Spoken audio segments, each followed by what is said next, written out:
Roger Binni ने अपने पद से इस्तीफा दे दिया है। ये बड़ी खबर निकलकर सामने आ रही है क्रिकेट जगत से जुड़ी हुई। अभी तक उपाध्यक्ष रहे राजीव शुक्ला ने उनकी जगह एक्टिंग प्रेसिडेंट की जिम्मेदारी संभाल ली है और उन्होंने बुधवार को बोर्ड की अहम बैठक की अध्यक्षता भी की थी और वो इससे पहले उपाध्यक्ष की भूमिका में थे। ये बड़ी खबर है जो इस बीच निकलकर सामने आ रही है। उपाध्यक्ष की भूमिका में इससे पहले वो रहे हैं। रॉजर बिन्नी ने अपने पद से इस्तीफा दे दिया है। ये बड़ी खबर क्रिकेट जगत से जुड़ी हुई ये बड़ी और अहम जानकारी निकलकर सामने आ रही है, जहां रॉजर बिन्नी ने अपने पद से इस्तीफा दिया। ये बड़ी खबर है और 2022 में उन्होंने अपना पदभार संभाला था और अब उन्होंने अपने पद से इस्तीफा दे दिया है। ये बड़ी खबर निकलकर सामने आ रही है। रॉजर बिन्नी ने अपने पद से इस्तीफा दे दिया। ये बड़ी खबर निकलकर सामने आ रही है। राजीव शुक्ला बीसीसीआई के कार्यवाहक अध्यक्ष बने हैं। ये बड़ी खबर निकलकर सामने आ रही है। राजीव शुक्ला जो है वो बीसीसीआई के कार्यवाहक अध्यक्ष बने हैं। ये बड़ी खबर है जो निकलकर सामने आ रही है। रॉजर बिन्नी ने अपने पद से इस्तीफा दिया। 2022 में रॉजर बिन्नी ने पदभार ग्रहण किया था और रॉजर बिन्नी ने अब अपने पद से इस्तीफा दे दिया है। ये बड़ी खबर है। रॉजर बिन्नी ने इस्तीफा दिया और राजीव शुक्ला जो है बीसीसीआई के कार्यवाहक अध्यक्ष बने हैं रॉजर बिन्नी के इस्तीफा देने के बाद। ये बड़ी खबर निकलकर सामने आ रही है। राजीव शुक्ला बीसीसीआई के कार्यवाहक अध्यक्ष बने हैं। तो बड़ी खबर है, जब तक अध्यक्ष का चुनाव नहीं हो जाता तब तक अध्यक्ष पद की जिम्मेदारियां राजीव शुक्ला निभाते हुए नजर आएंगे। ये बड़ी खबर है जो निकलकर सामने आ रही है। बीसीसीआई के अध्यक्ष रॉजर बिन्नी ने अपने पद से इस्तीफा दे दिया है। ये बड़ी खबर है। अभी तक उपाध्यक्ष रहे राजीव शुक्ला ने कार्यवाहक अध्यक्ष की जिम्मेदारी संभाली है। ये बड़ी खबर है और उन्होंने बुधवार को बोर्ड की अहम बैठक भी की थी। इस बैठक की अध्यक्षता उन्होंने की थी। एक बड़ी खबर निकलकर सामने आ रही है। हैरान कर देने वाला फैसला भी से कहा जा रहा है।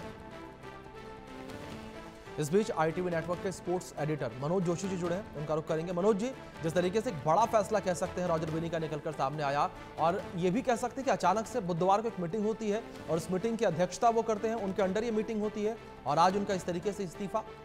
दरअसल रॉजर बिन्नी जो है 70 साल के हो गए हैं। अभी उन्होंने अपना जन्मदिन मनाया और जो लोढ़ा कमेटी की जो तमाम सिफारिशें थी, रिकमेंडेशंस थी, वो सभी खेल संघों सहित बीसीसीआई पर भी लागू होती हैं। तो 70 के बाद वो अपनी पद पर बने नहीं रह सकते। तो ऐसी स्थिति में जो स्पोर्ट्स गवर्नेंस बिल आया था उसमें एक छूट दी गई थी और वो छूट ये थी कि आप अगर संबंधित खेल फेडरेशन में अगर अंतर्राष्ट्रीय संस्था जो है, अंतर्राष्ट्रीय महासंघ जो है, अगर वो आपको इसकी अनुमति देता है, वहाँ पर 75 साल की उम्र है या ज़्यादा उम्र है या उम्र की कोई सीमा नहीं है, तो आप उसको 75 साल भी कर सकते हैं। लेकिन जो ICC है वहाँ तो कोई उम्र की कोई सीमा ही नहीं है। तो इस लिहाज से तो 75 साल तक ये बने रहने चाहिए थे। लेकिन अभी लोढ़ा कमेटी की रिकमेंडेशंस को ही माना गया है, उसी को अंतिम माना गया है, क्योंकि जो ICC की जो चीज़ें हैं, जो ICC के जो नियम विधान है वो तब तक लागू होंगे क्योंकि स्पोर्ट्स गवर्नेंस बिल जो है अभी नोटिफाई नहीं हुआ है। इसमें 3-4 महीने लगेंगे। जब 3-4 महीने के बाद जब ये नोटिफाई हो जाएगा,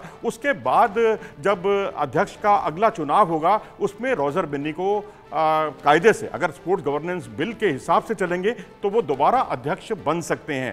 तो ये अब फैसला होगा। लेकिन आपने जैसा कि थोड़ी देर पहले बताया कि एपेक्स कमेटी की जो एपेक्स काउंसिल की जो मीटिंग हुई थी उसमें ये फैसला लिया गया और जब तक ये नियम विधान है कि अगर अध्यक्ष जो है उपलब्ध नहीं है या अध्यक्ष ने इस्तीफा दे दिया, किसी भी कारण से इस्तीफा दिया हो, तो उपाध्यक्ष जो है अध्यक्ष की जिम्मेदारी को संभालता है। तो राजीव शुक्ला क्योंकि उपाध्यक्ष रहे हैं बीसीसीआई के लंबे समय से, तो अब उनको ये कार्यवाहक जिम्मेदारी मिली है।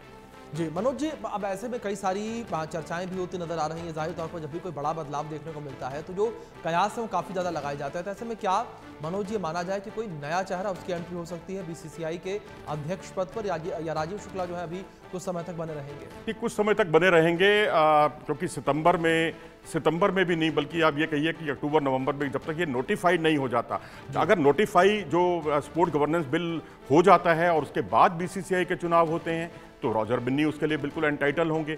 उसके लिए अधिकतम जो उम्र सीमा है उसमें 5 साल की छूट दे रखी है, 75 साल की उसके लिए उम्र होनी चाहिए। अगर ये नोटिफाई होने से पहले बीसीसीआई इसके अध्यक्ष पद के चुनाव कराता है तो फिर कोई नया अध्यक्ष ढूंढना पड़ेगा। लेकिन जो भी अध्यक्ष हो उसके लिए सबसे बड़ी चुनौती यही है। अभी तो राजीव शुक्ला के पास ये बड़ी चुनौती है कि एशिया कप से पहले हमारे पास कोई स्पॉन्सर नहीं है, क्योंकि अभी जो ड्रीम 11 और ये सब जो कुछ हुआ है, हालिया जो घटनाक्रम हुआ है और जो बिल है वो पारित हुआ है ऑनलाइन गेमिंग बिल, उसके बाद जो है करीब 650 करोड़ रुपए का बीसीसीआई को चूना लगा है। तो अब नया स्पॉन्सर ढूंढना ये राजीव शुक्ला का बहुत बड़ा काम होगा। और अब वो इसके लिए भी एपेक्स काउंसिल में ये भी तय हुआ है कि कम समय के लिए ही सही, लेकिन अगर आपको शॉर्ट टर्म में भी कोई मिलता है तो आप स्पॉन्सर ले सकते हैं, क्योंकि बिना स्पॉन्सरशिप के जाना बीसीसीआई को कम से कम शोभा नहीं देगा। लेकिन 2027 का जो वर्ल्ड कप होना है, ओडीआई वर्ल्ड कप, तब तक के कार्यकाल के लिए, तब तक के समय के लिए इनको स्पॉन्सर की तलाश है